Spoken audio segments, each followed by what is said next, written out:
GTV की मैं मुजाहिद बल्ली आपको खुशामदीद कहता है और गुफ्तगू यकीनन 26वीं बल्कि आने वाली मुतवक्का 27वीं तरमीम में करनी चाहिए। लेकिन आज पाकिस्तान की सबसे बड़ी बार यानी सुप्रीम कोर्ट बार एसोसिएशन के इलेक्शन हो रहे हैं और दोनों ग्रुपों का दावा है कि ये एक एतबार से रेफरेंडम साबित होंगे। गालिबन अगर मैं गलत नहीं हूँ तो सुप्रीम कोर्ट बार के ज़्यादा अरकान की तादाद लाहौर में है, फिर कराची में है, इस्लामाबाद और कोयटा और पेशावर, और दो बड़े ग्रुप हामिद खान और फिर उनके मुखालिफ हामिद खान ग्रुप पुराना चला रहा था, वो उनके साथ मुनीर जहांगीर, पहले आसमा जहांगीर होती थी। ये ग्रुपिंग अभी भी है। हमारे साथ नोमान नूर मौजूद हैं। नोमान, क्या पोजीशन है? गालिबन वोटों की जो है वो तो ख़त्म हो चुकी है, अब गिनती शुरू हो गई है। क्या पोजीशन है? लाहौर में कितने वोटर्स हैं और अभी तक जो ट्रेंड है क्या सामने आया है? नोमान, फिर हम कंबर ज़ैदी के बाद भी जाएंगे इस्लामाबाद में। जी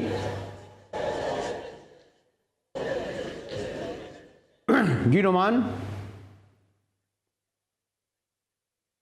शुक्रवार के इलेक्शन मैंने कहा ना कि 26 तरमीम का रेफरेंडम बन चुके हैं और हमारे नुमाइंदे कराची, लाहौर, इस्लामाबाद में मौजूद हैं। कंबर ज़ैदी के पास चलते हैं। गालिबन थोड़ी सी हमें टेक्निकल प्रॉब्लम लाहौर तक जाने में हो रही है। कंबर, यहाँ क्या सूरत हाल है? कितने वोट यहाँ पड़ने थे? अब तक क्या रुझान आया है अगर गिनती शुरू हो गई है? देखिए मुजाहिद साहब, अगर ओवरऑल देखें तो सुप्रीम कोर्ट जो बार एसोसिएशन के इलेक्शन है इसमें वकला की जो रजिस्टर्ड वोटर की तादाद है वो 4021 है। ये पूरे मुल्क की मैं बता रहा हूँ, जिसमें इस्लामाबाद में 759 वोट जो हैं वो के रजिस्टर हैं, जो कि इस्लामाबाद रावलपिंडी दोनों के हैं। अब तक जो पोलिंग ख़त्म होने के बाद नताइज सामने आए हैं वो मैं आपको बता देता हूँ। जो आसमा जहांगीर ग्रुप के सदर के उम्मीदवार हैं मियाँ मोहम्मद रऊफ़ अता साहब, उन्होंने 87 वोट लिए हैं और ये आगे हैं। जबकि हामिद खान ग्रुप के जो सदर के उम्मीदवार हैं मुनीर काकड़ साहब, इन्होंने 67 वोट लिए हैं, जबकि ये दूसरे हैं। दीगर शहरों की अगर बात की जाए तो दीगर शहरों से जो हमारे पास खबरें आ रही हैं उसके मैं कुछ रिजल्ट्स भी आपको बता दूंगा। लेकिन ओवरऑल अगर देखें तो रऊफ़ अता ग्रुप, जो कि आसमा जहांगीर ग्रुप के सदर हैं, वो अभी हमें आगे नजर आ रहे हैं। चले मैं जरा नुमान से भी पूछ लूं कि नुमान गालिबन सबसे ज़्यादा वोटर होंगे लाहौर के। अगर हमारे जो 4000 वोटरों में, तो यहाँ कुल वोटर कितने थे और अब तक क्या सूरत हाल है नुमान? जी बिल्कुल, इस हवाले से सुप्रीम कोर्ट बार एसोसिएशन के सालाना इंतखाबात का मैदान आज सजा और इस हवाले से यहाँ पर अगर सुप्रीम कोर्ट के वकला वोटर्स की बात की जाए तो ये 4040 वोटर्स हैं जो रजिस्टर्ड वोटर्स हैं। इस हवाले से लाहौर में इसकी तादाद सबसे ज़्यादा है और इनमें 1404 वोटर्स लाहौर से उनका ताल्लुक़ है और लाहौर यहाँ पर आज जो वोट कास्ट हुए उस हवाले से भी उसकी तादाद जो है वो मजमूई तौर पर ज़्यादा रही। और आज यहाँ पर एक बार वोटिंग का अमल सुबह 8:30 बजे जारी हुआ, जो कि 5:15 पर ख़त्म हुआ। उसके बाद आधे घंटे का वक्फा लिया गया, जिसके बाद गिनती का अमल शुरू हुआ और गिनती के अमल मुकम्मल होने पर यहाँ पर एक बार जो रिज़ल्ट है वो अनाउंस किया गया, जिसके मुताबिक आसमा जहांगीर ग्रुप के हामी उम्मीदवार मियाँ रऊफ़, ये सदारती उम्मीदवार हैं, इन्होंने 580 वोट लेकर पहले नंबर पर रहे हैं। जबकि हामिद खान ग्रुप के जो सदारती उम्मीदवार मुनीर काकड़ हैं वो 457 वोट लेकर दूसरे नंबर पर रहे। जो ही रिजल्ट यहाँ पर अनाउंस किया गया तो मुनीर काकड़ ग्रुप के हामी वकला ने यहाँ पर शोर डाला और धांधली का इल्ज़ाम लगाया और कहा कि ये गिनती ही नहीं हुई, यहाँ पर धांधली हो रही है, दोबारा गिनती की जाए। जिस पर vice chairman Punjab bar council Babar Waheed ने बताया कि कोई धांधली नहीं हुई, हमने किसी किस्म की करप्शन यहाँ पर नहीं की। अगर आप नुमान आप रहिएगा, मैं कंबर ये इस इलेक्शन को बज़ाहिर क्योंकि सेनेटर हामिद खान ने, और ये बड़े रवायती तौर पर हामिद खान और आसमा जहांगीर ग्रुप लड़ते रहे हैं। अब तो खैर आसमा जहांगीर हमारे दरमियान नहीं रही, बड़ी ह्यूमन राइट के हवाले से बड़ा नाम। तो ये जो हामिद खान साहब ने इस इलेक्शन को 26 तरमीम का रेफरेंडम बनाया था, वैसे वेरी क्लोज फाइट है। अगर हमें ज़रा कराची में भी देखना पड़ेगा कि वहाँ क्या सूरत हाल है, लेकिन ओवरऑल जो ट्रेंड है उसमें अभी तक ऐसा लगता है कि हामिद खान के मुखालिफ ग्रुप, हामिद खान के ग्रुप के वोटों की तादाद कम लग रही है आपको कंबर? जी बिल्कुल मुजाहिद साहब, ऐसा ही है कि हामिद खान ग्रुप अभी जो है वो हार रहा है, और जबकि दूसरा ग्रुप जो एहसन बोन ग्रुप है जिसको आसमा जहांगीर ग्रुप कहा जाता है, वो इस टाइम लीड पर है। हामिद खान ने इसको रेफरेंडम ज़रूर करा गया था क्योंकि उसकी वजूहत ये है कि 26 आइनी तरमीम के बाद जो 26वीं आइनी तरमीम है ये एक इंतहाई अहमियत इख्तियार कर गया था। अब अगर हामिद खान साहब वकला तहरीक का बात करते हैं, वकला तहरीक का आगाज़ करने का कहते हैं, तो सबसे ज़्यादा उनको सपोर्ट किसकी हासिल होती है? वो बार्स की सपोर्ट है, जिसके बगैर वकला तहरीक नहीं चल सकती। और हामिद खान का इक्तफा ही इसी बात पे था कि सुप्रीम कोर्ट बार के चूंकि आगे इलेक्शन आ रहे हैं, और अगर हम वो इलेक्शन जीत जाते हैं तो हम वकला को मोबिलाइज करने में चूंकि बार की सपोर्ट आ जाएगी, फिर सुप्रीम कोर्ट में ही आइनी बेंच में सबसे इंपॉर्टेंट केसेस लगने हैं। फिर हामिद खान साहब बार बार कह रहे हैं कि 26वीं आइनी तरमीम रिवर्स होनी चाहिए, तो उसके लिए भी सुप्रीम कोर्ट बार की जानिब से ही कोई दरखास्त आनी थी। तो जो प्रेशर ग्रुप के तौर पर काम होना था, यानी जो हामिद खान एक्सपेक्ट कर रहे थे कि वो सुप्रीम कोर्ट बार का एसोसिएशन जीत जाएंगे, एक बड़ा प्रेशर ग्रुप बन जाएगा और उससे पेटिशंस भी और लॉयर मूवमेंट में भी मदद मिलेगी, तो वो अब तक के नताइज हमारे सामने आए हैं उसमें ये लोग जीतते नजर नहीं आ रहे हैं। और दूसरा ग्रुप जो है वो हमने दीगर शहरों के नताइज को एनालाइज किया तो दूसरा ग्रुप वाज़ेह तौर पर बरतरी पे है, लेकिन स्टिल मार्का जारी है। अभी हम कुछ भी हतमी तौर पर नहीं कह सकते जब तक हमारे पास फाइनल रिजल्ट नहीं आते। नुमान नूर और हमें कंबर ज़ैदी इस्लामाबाद और लाहौर की तफसील दे रहे थे। कराची से भी हम रब्ता करने की कोशिश करेंगे। और जैसे कि बहरहाल हामिद खान साहब का दावा ये रेफरेंडम होगा सुप्रीम कोर्ट का इलेक्शन, लेकिन सुप्रीम कोर्ट बार के साबिक़ा सदर 26वीं तरीक़ के हामी थे। हामिद खान साहब PTI से वाबस्ता हैं, तो ये इलेक्शन बड़े दिलचस्प सूरत इख्तियार कर गए। वक्फे के बाद आएंगे तो गुफ्तगू होगी कि जुडिशरी पहले कहा जाता था कि फैसलों में बोलती थी, अब बवांगे ढोल बोलती है। हमारे साथ रहिएगा, मिलते हैं एक ब्रेक के बाद, हमारे साथ रहिएगा।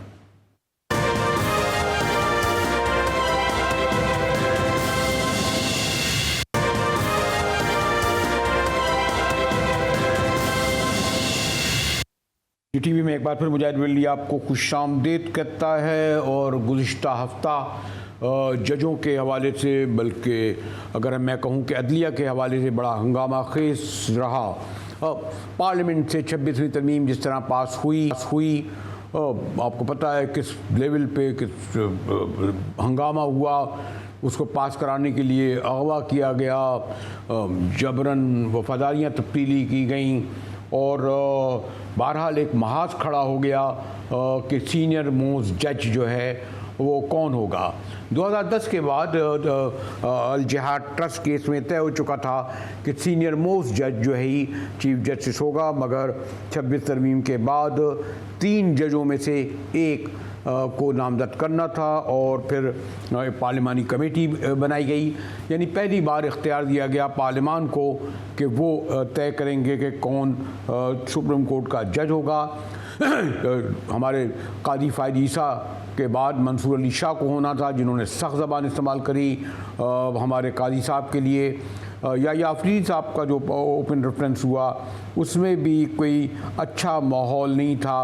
और अब 26वीं तरमीम के बाद 27वीं तरमीम की बाज़गश सुनाई दे रही है कि ये कहा जा रहा है कि वो जो मौलाना फजल रहमान का कहना था कि हमने काला नाग 26वीं तरमीम से निकाल दिया है, तो लगता यह है कि हुकूमत के मकासद पूरे नहीं हुए, क्योंकि पार्लियामान को ये इख्तियार दे दिया गया है कि वही तय करेगी कि सीनियर मोस्ट जज कौन हो। ख्याल ये था कि 26वीं तरमीम के बाद एक हद तक बारों बेंचों में हम आहंगी होगी, लेकिन बारें भी तकसीम हैं और बेंचें भी, उसका अंदाज़ा मंसूर अली शाह के बयान से लगाया जा सकता है। और यूँ कादी फ़ायद ईसा जो 29वें चीफ जस्टिस थे, गालिबन वैसे तो बड़े बड़े मुतनाज़ा जज गुज़रे हैं, लेकिन वो भी एक रिप्यूटेड जज होते हुए भी एक मुतनाज़ा तरीन जज की हैसियत से रुके हुए। और इंटरेस्टिंग बात यह है कि 26वीं तरमीम के पास होने के बाद हमारे राना सनाउल्लाह साहब ने जो मुशीर वज़ीर आज़म के बड़ा दिलचस्प अदलिया को मशवरा दिया। यानी पहले तो ये था कि जी पार्लियामान को तो कह ही रहे थे कि सीनियर मोस्ट हो, लेकिन राना साहब यहाँ तक आ गए कि उन्होंने कहा कि आईनी बेंच का सरबराह चीफ जस्टिस नहीं हो, और फिर जस्टिस मुनीर और जस्टिस मंसूर को, जस्टिस मुनीब और जस्टिस मंसूर को ये मशवरा दिया कि प्रैक्टिस एंड प्रोसीजर बेंच का वो हिस्सा ना बने। और कीजिए, एक गैर मुंतखब MNA वज़ीर आज़म का मुशीर अब ये तय करेगा कि चीफ जस्टिस आईनी बेंच का सरबराह बने ना बने, और कौन इसमें शामिल हो कौन नहीं शामिल हो। इससे अंदाज़ा लगाया जा सकता है कि 26 तरमीम के बाद पार्लियामान नहीं, शरीफ हुकूमत इतनी पावरफुल हो गई है। हमारे साथ साबिक़ अटॉर्नी जनरल, बड़े सीनियर सीजन लॉयर मोहतरम अशतर औसाफ अली हैं। अशतर औसाफ अली साहब, आप तो माशाल्लाह एक अथॉरिटी रखते हैं। पहले कहा जाता था कि जजेस अपने फ़ैसलों में बोलते हैं, अब तो बमांगे दोहल बात कर रहे हैं। आपने मंसूर अली शाह का रिमार्क देखे होंगे, और फिर याहिया अफरीदी साहब ने भी बियर यानी गलबन रीच का तर्जुमा होता है वो कहकर काजी फीदा को खिताब किया। तो और ये कहा कि जी जब हम उनके साथ बैठते थे तो गोया कि जहन्नुम में वक्त गुजारते थे। यानी 26 मज़ीद तकसीम हुई है, और जैसे मैंने कहा कि बयानों में बोल रहे हैं, बात कर रहे हैं। अशतर औसाफ अली साहब, देखिए, ये सिर्फ आप नहीं कह रहे, मैं नहीं कह रहा, बहुत सारे, ये तो बहुत बरस पहले एक जजमेंट में लिखा था। मुझे याद नहीं और डिप्लॉक ने लिखा या जेनिंग ने लिखा था एज कोर्ट ऑफ अपील्स में। हुआ ये कि एक ट्रांसक्रिप्ट जब आई तो उन्होंने देखा कि जज ज़्यादा बोल रहे थे और जो वकील थे उनकी बात कम थी, तो उन्होंने लिखा कि जज who opens his mouth shuts his mind. तो वो खोसा साहब ने भी अपनी जो है किताब में भी लिखा और उनका मजमून भी है। सो ये देखिए, आप बिल्कुल ठीक कह रहे हैं। रवाज, वैल्यूज जो जिनके लिए हम कम से कम जिन वैल्यूज के साथ हम बड़े हुए, आप बड़े हुए और हमारे हम असर जो हैं, वो उनको फुकदान होता जा रहा है, विच इज़ वेरी अनफॉर्चुनेट। और इसको मैं पता है किस चीज़ से मैं करूँगा, ब्लेम करूँगा, वो हमारा करिकुलम है।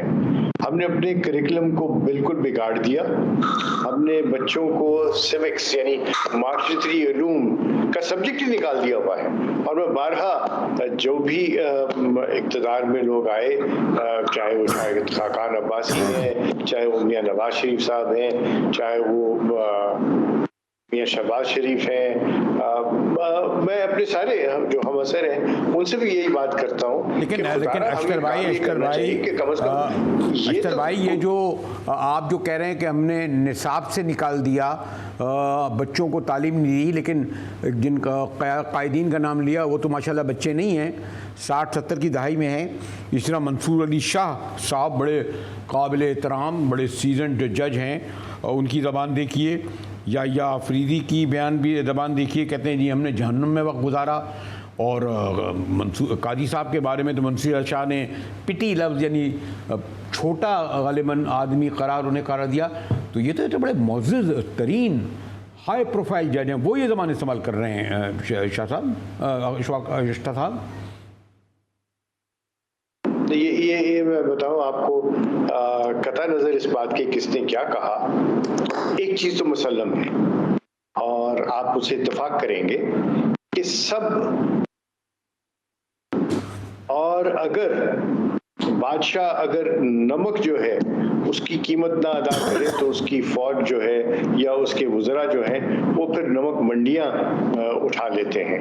अनफॉर्चुनेट बात है। तो हमने तो बनना है, एक मिसाल बनना है। जो भी ऊपर पहुंचते हैं वो ना सिर्फ मिसाल बनना चाहिए, उनको अच्छी मिसाल बनना चाहिए, जो आने वाले लोग हैं, बल्कि जो सीख रहे हैं और जो स्कूल में, कॉलेज में, बिकॉज इसके असरात नीचे तक आते हैं. This is not a trickle down effect, it is a flood gate which opens up. जब आप चले जाएंगे, बजाय पार्लियामेंट को छोड़ के आप कंटेनर पे चले जाएंगे, तो फिर क्या मैसेज दे रहे हैं आपको कि पार्लियामेंट की कोई अहमियत नहीं है? अख्तर साहब, वो आपकी बात दुरुस्त है, लेकिन आपने चले वो पार्लियामान ने वो हक छीन लिया जो अल जिहाद ट्रस्ट केस में था कि सीनियर मोस्ट जज जो है वो होगा. लेकिन आप इतने बढ़ गए हैं कि चीफ जस्टिस तो रखेंगे ही, लेकिन ये भी तय करेंगे, जो मैं देख रहा था कि वज़ीर-ए-आज़म के मुशीर का बयान, कि बेंच का हिस्सा कौन बनेगा,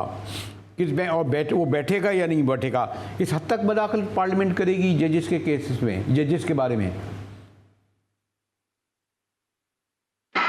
देखिए, वो यूं है कि नंबर 1, ये मुसल्लम बात है कि कोई भी साइल अपना जज खुद मुंतखब नहीं करता, न करना चाहिए.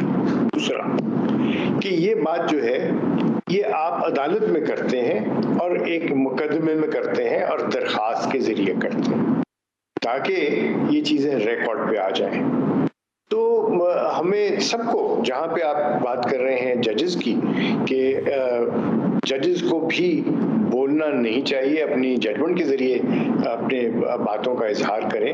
इसी तरह बहुत ज़रूरी है पार्लियामेंटेरियंस, मैं तो पार्लियामेंटेरियन नहीं हूँ, लेकिन पार्लियामेंटेरियंस के लिए भी, बिकॉज लोग उनको देखते हैं, वो लीडर्स हैं, वो सिमत बनाते हैं आने वाले दिनों की. तो वो चले पास छोड़ते हैं वो. आपकी बात दुरुस्त है और माशाल्लाह आप एकेडमिक और बड़े इंटेलेक्चुअल एतबार से देख रहे हैं. 26वीं तरमीम पास हो गई, लेकिन अब क्या 27वीं तरमीम की क्यों बाज़गश्त सुनाई दे रही है? क्या मकासद पूरे नहीं हुए 26वीं तरमीम के ज़रिए? अव्वल तो 27वीं तरमीम का मुझे बिल्कुल कोई इल्म नहीं है कि वो क्या है और कैसे होगी और कैसे, क्या उसके अंदर चीज़ जो है वो आप लेके आना चाहते हैं. स्पीकिंग फॉर माई सेल्फ, अपनी ज़ाती जो मेरी सोच है वो मैं आपके साथ शेयर कर लेता हूँ.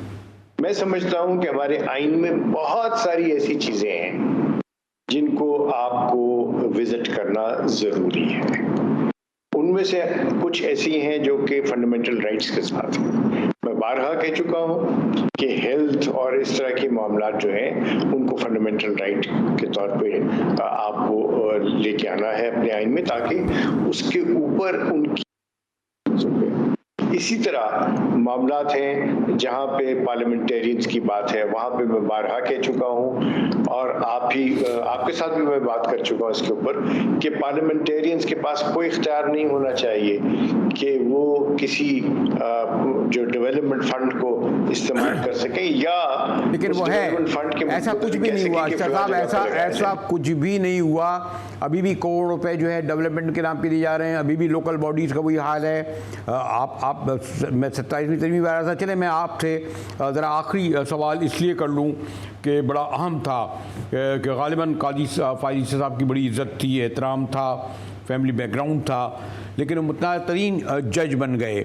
अब आप ये बताएं कि मंसूर अली शाह साहब का गुस्सा ठंडा एक हद तक तो हुआ, याहिया अफरीदी की वो फुल कोर्ट बेंच में भी बैठे, लेकिन जैसे अगर आप कंक्लूड करें मेरे आखिरी सवाल में ये कि क्या याहिया अफरीदी का जो पीरियड है शायद 2027 तक, उसमें वही होगा जो कादी साहब ईसा के दौर में हुआ है?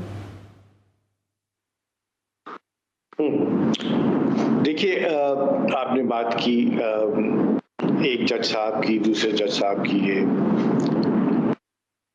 ये सिंगल बेंचेस पे तो नहीं बैठते थे, ये इनका सिंगुलर फैसला तो नहीं है. इनके साथ और जजेस भी बैठते थे और उन जजेस ने भी उनके ऊपर इंडोर्स किया और उनकी इंडोर्समेंट्स जो हैं वो उस फैसले का हिस्सा है और इन्होंने मिल के फैसला किया. ये अकेले का फैसला नहीं होता. आपका दूसरे सवाल का दूसरा हिस्सा, देखिए, मैं स्पीकिंग फॉर माई सेल्फ, मैं बड़ा ऑप्टिमिस्टिक आदमी हूँ. मुझे पूरी उम्मीद है, मुझे बल्कि रब पे यकीन है कि ये मामला जो है हमारा जो लोगों के दिलों को वो नरम करने वाला है। ये आने वाले दिन अच्छे होंगे, बेहतर होंगे और पहले की जो गलतियां हैं उनको नहीं दोहराया जाएगा और मामला जो है वो बेहतर से बेहतर होंगे।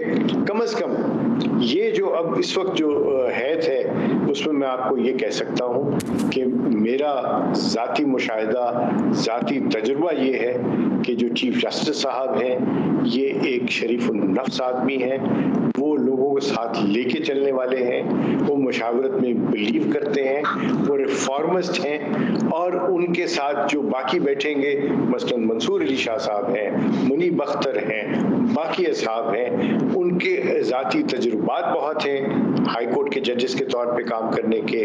मंसूर अली शाह साहब का तजुर्बा है चीफ जस्टिस के तौर पे काम करने के और वो जिस तरीके से उन्होंने मामलात को चलाया लाहौर हाई कोर्ट में और हमारे मोहतरम अशरफ अली साहब का फरमाना है और यकीनन मैंने कहा ना कि बड़े सीनियर सीजन्ड लॉयर भी हैं, अटॉर्नी जनरल कई बार रह चुके हैं और उनका कहना वजह तौर पर दुरुस्त है कि जस्टिस या आफरीदी का अभी तक जो फेस आया है, आते ही उन्होंने जस्टिस मुनीब और जस्टिस मंसूर को प्रैक्टिस एंड प्रोसीजर की कमेटी में रखा है।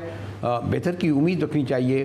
गुफ्तगू अब मैं करना चाहूँगा कि मियां नवाज शरीफ जो बड़े धुएं से इलेक्शन से पहले आए थे, जिस तरह रुखसत हुए हैं तो मुझे कोई खुश आदमी नहीं लगे। मुस्लिम लीग नून के एक सीनियर मोस्ट पॉलिटिशियन से गुफ्तगू होगी, मगर ब्रेक के बाद हमारे साथ रहिएगा।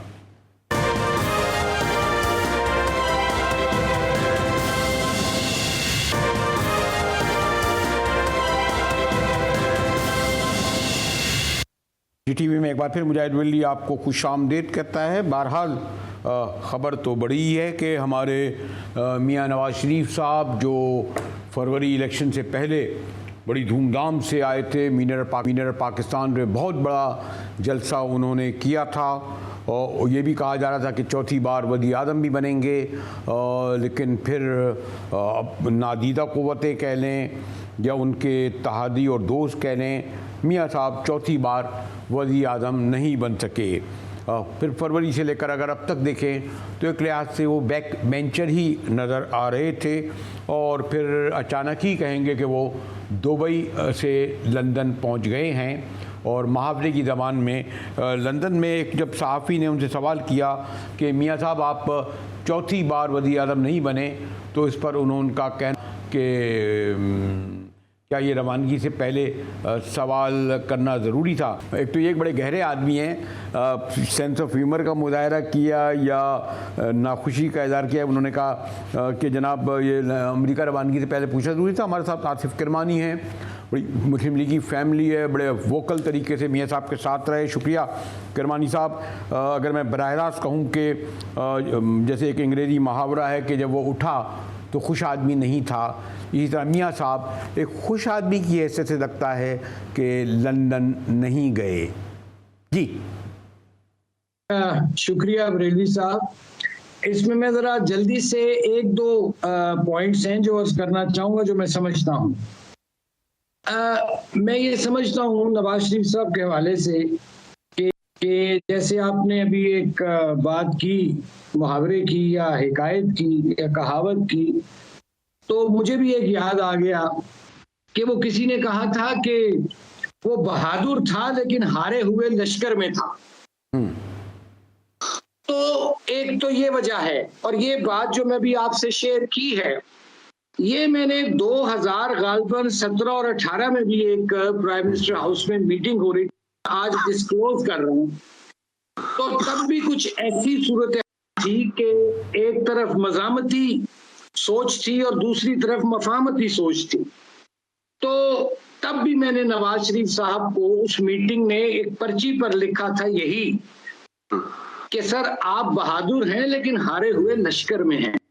तो मेरा ख्याल है कि ये वो लश्कर की जो बुज़दिल लश्कर है उसकी एक हो सकता है उनके चेहरे पर वो तासुरात हो। दूसरी जो मैं समझता हूँ कि नवाज शरीफ साहब को जिंदगी में जहां कामयाबियां मिली और बेतहाशा कामयाबियां मिली, वहां जाहिर है खुशी के साथ, जैसे कहते हैं कि गम और दुख भी आते हैं। किरमानी साहब ये तो उनका किरमानी साहब ये तो खैर हर इंसान जब उम्र के इस पहर में आता है, और भैया आपने दुरुस्त कहा कि बेशुमार खुशियाँ मिली, ज़ाती गम यकीनन आपका इशारा अपनी वालदा की तरफ होगा, उनकी बेगम कुलसूम नवाज़। मैं ख़ुद जब एक बार मुझे 1 से 2 बार मौका मिला है मियाँ साहब के साथ सफ़र करने का, बाकू में मुझे याद है कि उनके साथ बैठे थे और कितना उनकी गहरी और जो होनी भी चाहिए थी। लेकिन ये जो मैं आपने देखा होगा कि लंदन में उनसे जब सवाल एक सहाफ़ी ने किया कि चौथी बार आप वज़ीर-ए-आज़म बनने आए थे और वापस इस तरह जा रहे हैं, तो उनका जवाब था कि अमरीका रवानगी से पहले ये ज़रूरी था। किरमानी साहब,